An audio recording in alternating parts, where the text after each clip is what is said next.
지난주에 졸업하는 초등학교 학생들 그리고 고등학교 학생들을 위하여 축하도 해주고 기도도 해줬습니다. 초등학교에서 중학교에서 또 고등학교에서 대학교로 가는 새로운 출발이기도 하고 더불어서 한 단계 더 성숙해져 가는 과정이 졸업이라는 과정이 아닌가 그런 생각을 합니다.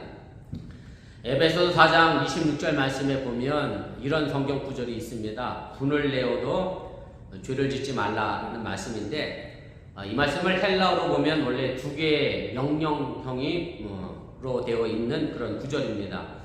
제가 헬라 원문을 앞에 써드렸는데 이렇게 되어 있습니다. 오르기제스테라는 단어와 그 다음에 카이가 연결되어 있고요. 카이는 영어의 and에 해당하는 단어입니다. 그 다음에 메는 부정어입니다. 그래서 영어의 not으로 이해하시면 될 것 같고 그 다음에 하머르타네트라는 단어가 연결되어 있습니다. 그래서 이 문장을 그대로 직역을 해서 번역을 하면 이렇게 됩니다. 화를 내라 그러나 죄는 짓지 말아라. 이런 식의 번역이 이제 가능합니다. 이렇게 번역해 놓으면 좀 이해하기가 어렵습니다. 왜냐하면 화를 내라고 하면서 죄는 짓지 말라고 하니 뭐 어떻게 하라는 소리냐, 마치 앞뒤가 맞지 않는 모순되는 말처럼 그런 성경 구절로 보이게 됩니다. 이렇게 생각하는 것은 대부분의 기독교인들이 가지고 있는 선입관 때문에 그렇습니다. 많은 기독교인들이 화를 내는 것은 곧 죄를 짓는 것이다 라는 선입관을 가지고 있어서 화를 내고 죄를 짓지 않는 것은 말이 안 된다 라는 생각을 가지고 있다는 그런 말씀입니다. 다시 말씀드려 화를 내거나 혹은 꾸짖거나 야단치는 것들이 기독교가 말하는 사랑과 맞지 않는다고 생각하는 것이고, 사랑은 왠지 조용하고 부드럽고 그런 모양으로 우리에게 다가온다 그렇게 생각하고 있기 때문에 그렇습니다.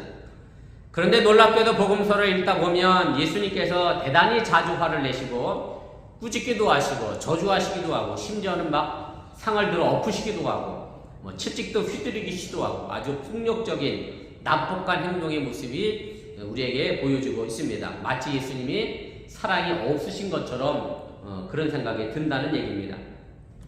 한 달이 채 되지 않은 것 같은데요. 우리 딸이 형경이가 커네티컷에서 전화를 하는 중에 목사님 설교 본문이 이거였는지 무화과나무를 예수님이 저주한 사건에 대해서 도대체 예수님이 이해가 되지 않는다. 예수님은 성격 파탄자냐, 인격 파탄자냐, 막 이렇게 열변을 토했어요. 왜 그러냐면 여러분들 이 내용을 아시죠? 예수님이 시장하셔서 무화과나무 옆을 지나가다가 무화과나무 열매가 있을까 하고 봤는데 열매가 없었어요. 그래서 그 무화과나무를 저주했어요. 우리 딸이 하는 얘기가 배고프시면 참았다가 성에 가서 먹으면 되지. 그걸 무화과나무 열매가 없다고 그렇게 저주할 수 있느냐? 막 이렇게 열변을 토하더라고요. 더 이해가 안 되는 건 사실은 그 다음 성경 구절 때문에 더 이해가 안 됩니다. 마가복음 11장 13절 말씀인데 이렇게 돼 있어요. 앞에 화면에도 있는데 보세요. 멀리서 잎사귀 있는 한 무화과나무를 보시고 혹 그 나무에 무엇이 있을까 하여 가셨더니 가서 보신즉 잎사귀 외에 아무것도 없더라. 이는 무화과의 때가 아님이라. 이렇게 돼 있거든요. 저희 집 마당에도 고 이지엽 장로님이 심어놓으신 무화과가 엄청나게 컸는데 지금 무화과가 한 요만하게 달렸어요. 가을 돼야 좀 커져서 따먹을 수 있게 되는데 아마 예수님이 봄에 가서 무화과나무 열매가 없다고 하면 저주하신 것 같은데 사실은 이렇게 이해하니까 우리 형경의 말도 이해가 됩니다. 예수님이 성격 파탄자도 아니고 무화과나무, 애꿎은 무화과나무 왜 저주하냐 이렇게 얘기할 수 있습니다. 사실 이 성경 구절은 기독교를 반대하거나 혹은 하나님이 없다고 주장하는 무신론자들이 주로 사용하고 인용하는 그런 성경 말씀이기도 합니다. 좀 오래된 철학자이긴 한데요. 영국의 러셀이라고 하는 대표적인 무신론자입니다. 1800년대 영국에 살았던 사람인데 이 사람이 이런 책을 하나 썼습니다. 나는 왜 기독교인이 아닌가? 라는 제가 책을 썼는데 그러면서 이 책에 뭐냐면 성경에 나와 있는 여러 가지 모순된 일에 대하여 사건에 대해서 기술하면서 요 구절을 인용하면서 뭐라고 표현했느냐면 예수의 인격이 석가모니나 소크라테스만도 못하다 이렇게 기독교를 쉽게 말하면 폄하하는 그런 내용으로 비난을 했습니다. 이것은 사실은 형경에도 그렇고 러셀도 그렇고 성경을 제대로 이해하지 못했기 때문에 이런 결과가 나옵니다. 무화과나무는 이스라엘을 이제 상징하고 있는 것이고 이 무화과나무를 저주한 사건과 뭐가 연결되어 있느냐면 예수님이 성전을 깨끗게 하신 말 그대로 성전을 뒤집어 엎으시고 상도 엎으시고 장사꾼도 내쫓고 채찍도 휘두르는 그런 사건과 이 두 개가 서로 연결되어 있습니다. 그래서 이 말씀에서 우리에게 전해주고 싶은 것은 뭐냐면 유대교라고 하는 옛날 종교, 예루살렘 성전으로 대표되는 그리고 무화과로 대표되는 이스라엘은 예수님을 메시아로 그리스도로 구세주로 영접하지 않았고 믿지 않았기 때문에 심판받아야 한다는 것을 이 복음서자들은 우리에게 알려주기 위하여 그 무화과 나무를 저주한 사건의 이야기가 기록이 되어 있습니다. 그래서 단순히 예수님의 사랑이 없어서 배가 고파서 성질 내신 것이 결코 아니라는 것을 여러분들 이해하시면 되겠습니다. 저뿐만 아니라 거의 목사님들이 가지고 있는 딜레마일 텐데요. 목사가 교인들을 야단치거나 잘못하고 있는 청년이나 유스들을 아이들을 야단을 치면 목사님은 사랑이 없다고 말하면서 교회를 떠나는 분들이 종종 계십니다. 심지어는 내가 오늘 유스한테 물었더니 우리 유스 애들은 참 착해. 내가 나린이를 막 야단을 쳤어. 그럼 나린이는 어떤 마음이 들까 봤더니 목사님은 나를 많이 사랑하는구나. 막 이렇게 야단을 치잖아요? 그러면 요즘 애들이 그런다니까 나린이가 그래. 요즘 애들이 문제래. 요즘 애들은 뭐라 그러냐면 왜 아저씨가 뭔데 우리 아빠도 나한테 야단을 안 치고 혼을 안 내는데 아저씨가 뭔데 막 혼내냐고 막 그러거든요. 그러면 이제 속으로 그러는 거죠. 그게 문제다. 아버지가 자식을 야단을 안 치니 저게 저렇게 컸지. 속으로는 사실 이제 그렇게 생각하죠. 근데 목사라서 사실은 참 야단치기도 어렵고 그런 딜레마에 빠질 때가 많이 있습니다. 사실은 부모가 야단을 칠 때, 부모가 자녀들을 향하여 야단을 칠 때 부모가 나를 사랑하지 않는구나 이렇게 생각하는 사람이 있다면 그 사람은 아직 철이 없는 어린 아이에 불과합니다. 한국에서 부목사를 할 때 자녀 문제 때문에 찾아오는 부모들을 종종 만나게 됩니다. 자녀 여기서는 그럴 일이 사실 미국 사회에서 있을 수가 없어요. 부모가 어디 데려다 주면 가출할 방법이 없으니까. 한국은 부모가 야단을 치면 집 나간 애들 무지 많거든요. 와서 목사님 우리 애가 야단을 쳤더니 집을 나가버렸어요. 차라리 야단 치지 말고 살살 타이르고 달랠 걸 제가 잘못했나 봐요. 이렇게 후회하는 부모님이 있습니다. 그런데 사실은 야단을 친 부모가 잘못한 것이 아니라 다만 그 아이가 철이 없어서 야단치는 부모의 마음을 헤아리지 못해서 잘못해서 집을 나간 거지 부모의 잘못은 결단코 아니다라고 하는 얘기입니다. 고등학생쯤 됐으면 적어도 야단치는 부모의 마음을 헤아릴 줄 아는 그런 성숙함을 가져야 하는데 그렇지 못한 많은 자녀들이 지금 이 시대에 존재하고 있다는 그런 얘기입니다. 그래서 일단 잘못한 것에 대해서 화를 내는 행동이나 이런 것은 결코 죄는 아닙니다. 진짜 문제는 뭐냐면 화를 내게 된 그 마음이 문제라고 하는 얘기입니다. 무슨 말씀인가 하면 화를 내라 그러나 죄는 짓지 말라는 에베소 4장 26절의 이 말씀에서 죄란 바로 마음을 가리키는 겁니다. 화를 낸 것이나 미워하거나 혹은 증오하거나 하는 그런 감정으로 내가 어디서 뺨을 맞고 왔는데 화가 나서 그 분풀이로 만약에 자녀에게 화를 냈다고 하면 그것이 죄인 거지 정말로 정당한 방법으로 야단을 치고 화를 낸 것은 결코 죄는 아니라고 하는 말씀입니다. 그래서 예수님께서 이렇게 화내신 모습을 가지고 일부 성서학자들은 예수님의 이런 화를 가지고 거룩한 분노다 혹은 거룩한 꾸짖음이다 라고 말하기도 합니다.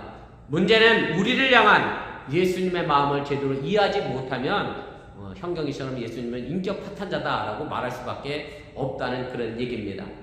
부모가 조용히 타이를 수도 있고요. 아니면 반대로 화를 낼 수도 있습니다. 더 심하면 매를 댈 수도 있습니다. 저도 어린아이들, 우리 아이들 키우면서 매를 대본 적도 있습니다만은 조용히 타이르면 사랑이고 화를 내고 매를 대면 미워하는 것이라고 생각한다면 그 아이는 아직 철이 없는 자녀라는 얘기입니다. 밖으로 드러난 행동이 문제가 아니라 그 행동을 하게 된 마음을 읽을 수 있느냐 없느냐가 더 중요하다는 말씀입니다. 모든 생명에는 저마다 어린 시절이 있고 유수의 시기가 있습니다. 생명의 생명다움은 성장과 성숙에 있습니다. 몸이 성장이라면 정신은 성숙이라고 표현합니다. 성장과 성숙이 균형을 이루지 못하거나 정지되면 심각한 문제가 생깁니다.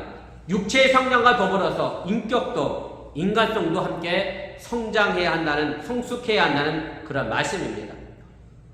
오늘날 자라나는 아이들의 모습을 봅니다. 제가 오늘 뉴스 예배를 드렸는데 뉴스 치고 나보다 키 작은 사람이 없더라고요. 세상에 얼마나 잘 먹는지 요즘은 그냥 키들이 그냥 쭉쭉 커요. 근데 요즘 그런 말들 하죠. 애들이 키는 크고 체격은 좋아졌는데 운동을 안 해서 뭐 체력이 없다 뭐 이런 얘기를 또 하죠. 키도 크고 몸도 막을 만큼 나가는데 뭐냐면 그만큼 어떤 성장이나 성숙의 모습, 인격의 성장이나 그런 의지의 성장은 있지 못해서 우리 요즘 아이들이 체격은 큰데 너무 나약하다 뭐 이런 이야기를 우리가 하게 됩니다. 사실 이것은 뭐 자녀들만의 문제가 아니라 우리가 살아가고 있는 지금 사회의 문제이기도 합니다. 지금 사회는 그 어느 때보다 경제도 발전했고 문화도 문명도 기술도 정말 엄청난 능력으로 성장해 나가고 있습니다. 그런데 내면의 도덕성과 인격은 오히려 바닥으로 내려가고 있는 그런 현실이고요. 말 그대로 겉으로는 성장했는데 내적 존재의 성숙은 여전히 자라지 못하고 있는 그런 안타까운 현실을 우리가 마주하게 됩니다. 오늘 우리가 함께 읽은 본문 고린도전서 13장 8절 후반부에 보면 사도 바울은 이런 말을 합니다. 예언도 피하고 방언도 그치고 지식도 피하리라 그렇게 말합니다. 예언, 방언, 지식 이 모두가 겉으로 보이는 것들입니다. 그리고 13장 13절 마지막에 가면 여러분들이 아시는 것처럼 뭐가 나오냐면 믿음과 소망과 사랑이 나옵니다. 믿음, 소망, 사랑은 그에 비하여 보이지 않는 내적인 것들입니다. 어린아이와 같이 미숙한 사람들은 사람들의 예언의 믿음의 핵심이라고 생각하고 여깁니다. 그래서 이런 사람들은 지구가 언제 멸망할지, 예수님이 언제 재림하실지에 관심이 쏠려있고 마음을 쏟습니다. 그래서 미혹에 빠져서 재산도 날리고 가정도 다 팽개치고 기도원으로 산으로 이상한 교회로 달려갑니다. 믿음이란 예언으로 생기는 것은 결코 아닙니다. 오늘의 삶의 현실 속에서 성실하고 진실하게 그리고 하나님을 두려워하며 사는 믿음만 있다면 무슨 예언이건 언제 지구가 망하건 예수님이 언제 재림하시건 그것이 우리에게는 아무런 관계가 없다는 말씀입니다.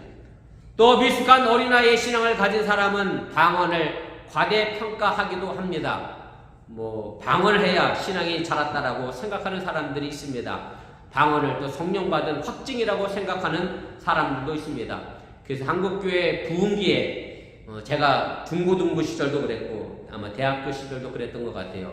그래서 많은 부흥사들이 부흥회를 하면서 방언 받으라고 외쳤던 적도 있고 방언 받기 위하여 연습시키는 사람들도 있었고 방언 받기 위하여 간절히 기도했던 그런 시절이 있었습니다. 지금 한국교회가 어떻게 됐는지 모르겠습니다만 아무튼 방언을 받기 위하여 정말 미친 듯이 기도했던 그런 시절이 있었습니다.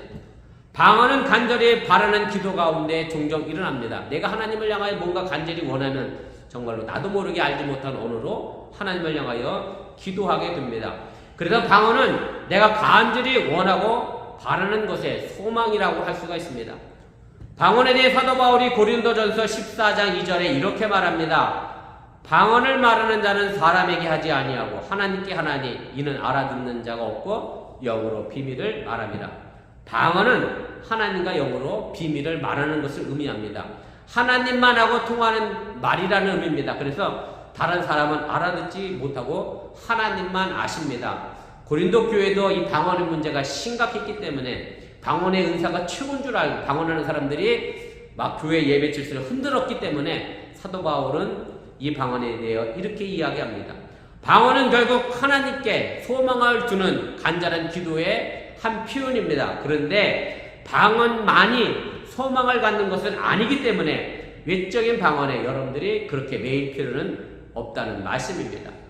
미숙한 어린아이 신앙을 가진 사람은 또한 지식에 매이기도 합니다. 머리로 말씀을 받아들이고 전합니다. 귀로 듣고 머리로 끄떡입니다. 그리고 입으로 전합니다. 제가 지난주에 말씀드렸던 것처럼 머리에서 가슴으로 내려가는 30cm가 길어서 머리로 가슴으로 내려가지 못하고 머리로만 알게 됩니다. 어떤 지식, 얼마나 많은 지식을 가졌느냐가 아니라 얼마나 뜨거운 가슴으로 하나님의 사랑을 전하느냐 혹은 하나님의 사랑을 들었느냐가 중요하다라고 하는 얘기입니다. 아무리 목사라도 가슴 뜨거운 마음으로 하나님을 사랑하는 마음으로 복음을 전하지 않는다면 그 목회자는 그저 지식을 자랑하는 위선자가 될 수밖에 없다는 말씀입니다. 예언, 방언, 지식 이 모든 것은 외적인 것이고 반드시 끝이 있습니다. 한계가 분명히 있다는 말씀입니다. 본문 구절에 말하는 것처럼 이것은 부분적인 겁니다. 완전한 것이 아닙니다. 그래서 완전한 것이 올 때에 믿음과 소망과 사랑, 완전한 것이 올 때에 부분적인 예언과 방언과 지식은 끝이 나게 되고 분명하게 온전한 것만이 우리에게 남게 된다는 말씀입니다. 그래서 본문 10절에 사도 바울은 이렇게 말합니다. 온전한 것이 올 때에는 부분적으로 하던 것이 폐하리라. 온전한 것 중에 온전한 것, 사도 바울은 고린도전서 13장을 통해 사랑을 말하고 있습니다. 여기서 우리는 주의해야 합니다. 어떤 겉으로 드러난 모습을 통해 얻은 사랑이 아니라 마음 깊은 곳에서부터 우러나온 사랑이라고 하는 그런 말씀입니다. 겉으로 드러나는 것은 전혀 다를 수도 있습니다. 앞서 서론에서 말씀드렸던 것처럼 듣기 좋은 이야기를 했다고 해서 그것이 사랑은 아닙니다. 오히려 화를 내고 꾸짖고 야단치는 것이 사랑일 수도 있습니다. 중세의 최고 교부였던 성 어거스틴이 이런 말을 했습니다. 하나님을 사랑해라. 그리고 나서는 네가 하고 싶은 대로 다 해라. 마음대로 막 살아라. 라는 말처럼 들리지만 실은 그렇지 않습니다. 하나님을 사랑하는 마음이 있는데 어떻게 우리가 마음대로 막 살겠습니까? 성 어거스틴은 바로 이것을 이야기하는 겁니다. 우리의 행동이 어떤 마음의 근거를 두고 있느냐, 이것이 우리에게 중요하다라고 하는 얘기입니다. 그러나 겉으로 나타내는 행동에만 머무른다면 그것은 아직 어린아이와 같은 미성숙한 신앙일 수밖에 없습니다. 사랑의 마음이 없다면 어떤 행위도 거짓이요 위선이요 얄팍한 처세에 불과하다는 것을 여러분들이 깨달으시길 바랍니다. 그렇다면 과연 사랑은 무엇이고 그리고 어떻게 사랑할 수 있는 사람이 될 수 있을지를 안다면 그 사람은 이미 어린 아이의 일을 버린 사람이라고 우리가 할 수가 있습니다. 여러분들이 아시는 것처럼 고린도전서 13장을 가지고 우리가 흔히 사랑장이라 그렇게 말합니다. 그런데 이 고린도전서 13장을 시작하기 바로 직전 12장 마지막 절에 사도 바울이 이런 말을 합니다. 너희는 더욱 큰 은사를 사모하라. 내가 또한 가장 좋은 길을 너희에게 보이리라. 고린도전서 12장은 전부 은사에 관한 얘기입니다. 제가 아까 말했던 예언도 나오고 방언도 나옵니다. 가르치는 사람 이야기도 나오고 병 고치는 신유 은사 이야기도 나오면서 여러 가지 은사를 쭉 나열한 다음에 사도 바울이 최종적으로 뭘 얘기하고 싶었냐면 이건 작은 은사들이고 너희는 정말 큰 은사를 사모해야 돼. 그리고 내가 큰 은사가 뭐였는지 보여줄게. 12장을 끝내고 13장에 바로 이어서 사랑은 언제나 이런 식으로 사랑의 이야기가 등장합니다. 결국 사도 바울이 보여주고 싶었던 가장 큰 은사는 사랑이라는 은사입니다. 은사는 헬라어로 카리스마라고 합니다. 한국 사람이 이 카리스마를 좀 이상하게 쓰죠? 저 보면 카리스마가 있어 보여요? 이렇게 쓰는데 잘못된 표현이고요. 카리스마는 헬라어로 하나님이 주신 선물이라는 뜻이고요. 은혜는 헬라어로 카리스라는 단어를 사용합니다. 카리스에서 파생된 단어가 카리스마입니다. 하나님이 우리에게 주신 선물인데 이제 문제는 뭐냐면 하나님이 이런 카리스마를 우리에게 주셨는데 받는 내가 그 카리스마를 정말 좋아해야 하는데 좋아하지 않으면 문제가 생긴다라고 하는 얘기입니다. 제가 지난주에 우리 졸업하는 친구들한테 성경책 사줬잖아요. 근데 오늘 아침에 유스한테 물었더니 성경책을 엄청 좋아한대. 제가 성경책을 못 사준 친구들한테는 반앤노블스 기프트 카드를 주려고 그랬어요. 책 사보라고. 얘들한테 책 사보라고 주는 게 제일 좋은 거죠, 요즘은. 예. 근데 내가 주는 그렇게 좋아하는데 애들이 그걸 좋아하지 않으면 그 선물은 사실 그 아이에게 아무런 의미가 없습니다. 받는 사람이 정말 귀하다고 생각하고 받아야 그 선물이 의미가 있는데, 그래서 우리가 하나님이 주신 이 사랑의 은사에 대하여 귀하게 생각하고 여러분들이 받으시고 그 마음 깊은 곳에 새길 수 있기를 바랍니다. 어른다운 그릇이 돼야 사랑의 가치를 바로 알아서 받아들이는 것처럼 성경책이 귀한 줄 아는 사람이 믿음 생활에 신앙을 어떻게 보면 제대로 간직하고 있다 해도 틀리지 않는다라고 하는 얘기고, 그래서 유스 애들한테 지난주 성경책 줬는데 성경책 갖고 온 친구는 딱 한 명이야. 안 갖고 왔어. 제가 지난주에 그랬잖아요. 꼭 갖고 다니라고 했는데 아무도 안 갖고 왔어. 그 다음부터 제가 이걸 없애버릴까 싶어요. 저도. 여러분들 성책 갖고 오셨어요? 그래서 이 화면을 없애야 돼. 그래서 한국교회도 점령 이 화면을 없애려고 그래. 그랬더니 우리 정세 목사님 이거 없애면 아마 셀폰 볼 거려 이래서 또 그럴 수도 있겠네 해서 제가 못 없애겠어 또. 아무튼 이건 있어도 여러분들 성경책 꼭 가지고 다니시고 귀하게 생각할 수 있기를 바랍니다. 사랑이라고 하는 영원히 변하지 않는 이 하나님의 은사 카리스마를 우리 마음에 받은 사람들은 바울처럼 어린아이의 일을 버릴 수 있는 신앙의 성숙함을 우리가 가질 수 있다라고 하는 얘기입니다. 어린아이란 앞서 말한 대로 겉으로 나타나는 것, 보이는 것, 부분적인 것으로 전부를 평가하게 됩니다. 어린아이는 보이는 대로, 느끼는 대로, 하고 싶은 대로 말하고 깨닫고 생각합니다. 어린아이는 감정 주도적이고 자기 중심적이기 때문에 그렇습니다. 그래서 사도 바울은 그 일을 버리라고 오늘 말씀합니다. 보다 구체적으로 사도 바울은 본문 11절 첫머리에 이렇게 말합니다. 내가 어렸을 때에는 말하는 것이 어린아이와 같았다라고 말합니다. 어린아이는요, 하고 싶은 대로 말합니다. 상대방이 어떤 생각을 가질지 고려하지 않고 상대방이 어떤 상처를 받을지 생각하지 않고 말합니다.